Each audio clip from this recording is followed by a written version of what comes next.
ವರ್ಷಗಳ ಯಶಸ್ವಿ ಪಯಣಕ್ಕೆ ತೆರೆ. ಬ್ರಹ್ಮಗಂಟು ಧಾರಾವಾಹಿಗೆ ನಟಿ ದಿಯಾ ಭಾವುಕ ವಿದಾಯ. ಜೀ ಕನ್ನಡ ವಾಹಿನಿಯ ಜನಪ್ರಿಯ ಧಾರಾವಾಹಿ ಬ್ರಹ್ಮಗಂಟು ಮುಕ್ತಾಯದ ಹಂತ ತಲುಪಿದ್ದು, ನಾಯಕಿ ದೀಪಾ ಹಾಗೂ ದಿಶಾ ಎಂಬ ದ್ವಿಪಾತ್ರಗಳ ಮೂಲಕ ಕನ್ನಡಿಗರ ಮನಗೆದ್ದಿದ್ದ ನಟಿ ದಿಯಾ ಸಾಮಾಜಿಕ ಮಾಧ್ಯಮ ಇನ್ಸ್ಟಾಗ್ರಾಂನಲ್ಲಿ ಭಾವುಕ ವಿದಾಯದ ಪೋಸ್ಟ್ ಹಂಚಿಕೊಂಡಿದ್ದಾರೆ. ಧಾರಾವಾಹಿಯ ಯಶಸ್ವಿ 3 ವರ್ಷಗಳ ಪ್ರಯಾಣವನ್ನು ನೆನಪಿಸಿಕೊಂಡಿರುವ ದಿಯಾ, 3 ವರ್ಷಗಳು ಹೇಗೆ ಕಳೆದು ಹೋದವು ತಿಳಿಯಲಿಲ್ಲ. ಇಂದು ಈ ಪಾತ್ರಗಳಿಗೆ ವಿದಾಯ ಹೇಳುವಾಗ ಹೃದಯ ತುಂಬಿ ಬರ್ತಾ ಇದೆ.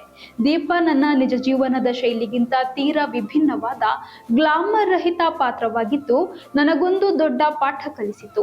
ಒಂದೇ ಧಾರಾವಾಹಿಯಲ್ಲಿ ದೀಪಾ ಹಾಗೂ ದಿಶಾ ಎಂಬ 2 ವಿಭಿನ್ನ ಪಾತ್ರಗಳನ್ನು ನಿರ್ವಹಿಸುವ ಅವಕಾಶ ಸಿಕ್ಕಿದ್ದು ನನ್ನ ಅದೃಷ್ಟ ಎಂದು ಬರೆದುಕೊಂಡಿದ್ದಾರೆ. ತಮ್ಮ ಈ ಪಯಣಕ್ಕೆ ಕಾರಣರಾದ ನಿರ್ಮಾಪಕ ದಿಲೀಪ್ ರಾಜ್ ಹಾಗೂ ಶ್ರೀವಿದ್ಯಾ ಅವರಿಗೆ ನಟಿ ಧನ್ಯವಾದ ಅರ್ಪಿಸಿದ್ದಾರೆ.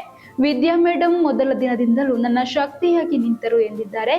ಜೊತೆಗೆ ಇತ್ತೀಚೆಗಷ್ಟೇ ನಮ್ಮನ್ನು ಅಗಲಿದ ನಿರ್ಮಾಪಕ ದಿಲೀಪ್ ರಾಜ್ ಬಗ್ಗೆಯೂ ತಮ್ಮ ಪೋಸ್ಟ್ ನಲ್ಲಿ ಬರೆದುಕೊಂಡಿದ್ದಾರೆ.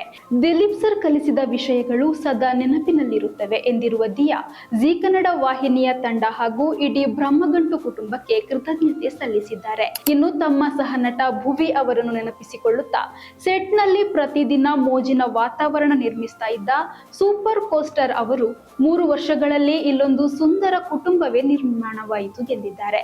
ಕೊನೆಯಲ್ಲಿ ನಮ್ಮ ತೆರೆಯ ಮೇಲಿನ ಜೋಡಿಯನ್ನು ಹಾಗೂ ಪಾತ್ರಗಳನ್ನು ಪ್ರೀತಿಸಿದ ವೀಕ್ಷಕರೇ ನನ್ನ ಅತಿ ದೊಡ್ಡ ಶಕ್ತಿ. ಬ್ರಹ್ಮಗಂಟು ನನಗೆ ಎಂದೆಂದಿಗೂ ಮರೆಯಲಾಗದ ನೆನಪುಗಳನ್ನು ನೀಡಿದೆ ಎಂದು ತಮ್ಮ ಪೋಸ್ಟ್ ಮುಗಿಸಿದ್ದಾರೆ.